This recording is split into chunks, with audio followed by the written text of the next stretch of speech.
Ladies and gentlemen, Canaanites and Guru, Milklings and Elohim, I am many things. A fool, a failure, one in 37 counties, banned from Applebee's for life. But one thing I am not is sure where this bit is going, so let's just get started. My video on the Chapter House Ghoul was wildly successful by the standards of the channel, which I greatly appreciate. Thank you all for watching. I felt like I did a good job of covering my bases, explaining my points, and presenting evidence as shown to us by Hunter the Parenting. However, in the question of who/what the ghoul is, there's a very prevalent theory in the community I neglected to mention, mostly because I forgot it was a thing. So let's rectify this. In 3.7, D thoroughly covers the mechanics and facets of ghouldom, especially covering the use of animal ghouls, animals that have been fed vitae by a Canaanite to bind it to his service and grant it some powers. The dogs in the attic that the episode centers on are great examples of animal ghouls. Having lapped up ape's blood, they've gained exceptional strength. These greyhounds are strong enough to leap at least a story or two, and leave craters in concrete from the act. While his ramblings seem cartoonish, D brings up probably the single strongest weapon in the vampire's arsenal: the use of tiny animal ghouls as spies. Rats, frogs, bugs, it's common for Canaanites, especially Nosferatu, to flex their control over these little voyeurist vermin to spy on people. Specifically, the use of such spies to find breaches in the masquerade. This is why D is so careful with what information he gives the family. If he sat down everyone and info dumped everything he knew at them, all it would take is one rat or one fly, blood bonded by a vampire, to spy on them at that moment, finding out that there's now 5 walking masquerade breaches in this one place. Doing so would invite a blood hunt to befall the family. With all this in mind, is it possible that the Chapter House Ghoul is an animal, specifically a fly? More specifically, this fly. Several times throughout chapters 3, 4, and 5, this fly appears. It is never remarked on by the characters, who may or may not even be aware of its presence.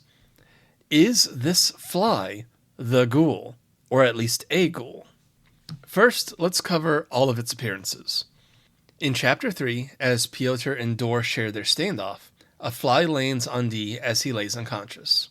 In Chapter 4, after Spit suffers his 3-way beatdown, a fly lands on him, much like with D. Later on, when D shoves a Molotov in the faces of various Chapter House members, the fly appears, hovering close to D's hand. Lastly, as Kitten and Occam converse on the way to the armory, the fly appears and lands on a luau portrait over Fatigue. To the extent of my knowledge, these are the only times the fly appears throughout the series so far. So, is this fly a ghoul? Unfortunately, no. Ghouldom tends to mutate animals. If an animal is ghouled, a hunter in the know can tell on sight, and even civilians would be able to tell something's wrong. This fly, by all appearances, is a normal fly. If it were a ghoul, you'd be able to tell. Granted, HTP is playing by its own rules, but to the extent of my knowledge by the book, a ghoul fly would be monstrous, mutated, several times larger, and just visually not look right. There's also time. The average housefly only lives for a couple weeks to a month. Kevin says that the ghoul, has been active for years. Vitae can do a lot, including add some time on the clock, but prolonging a natural lifespan by several dozens of times its normal length isn't in that ballpark. Unless the Regent is sending out a new ghoul fly every month, and we have no reason to believe that's happening, this kind of puts a hole in the theory. There's also the events of chapters 4 and 5. The attack on Occam, the hunter data, Git smokes, the trail Marcus followed through the vents.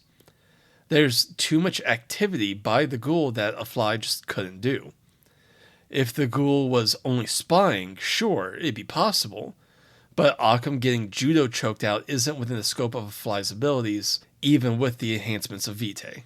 And lastly, Chapman, a grown man with a family who has to keep up a civilian life, who can betray you if he finds a new source of Vitae, is still the Regent's choice for spying in the police department.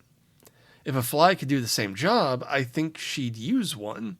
Chapman is evidence that the Regent favors human ghouls to do her bidding. I really don't like doing this. I don't want to rain on anyone's parade, yuck anyone's yum, whatever you want to call it. I love how creative and inquisitive this community is. And I'm afraid that disproving a theory might snuff out some people's passion for it. But at the end of the day, the evidence speaks for itself. I'm very doubtful the ghoul at play in the chapter house is anything but a person.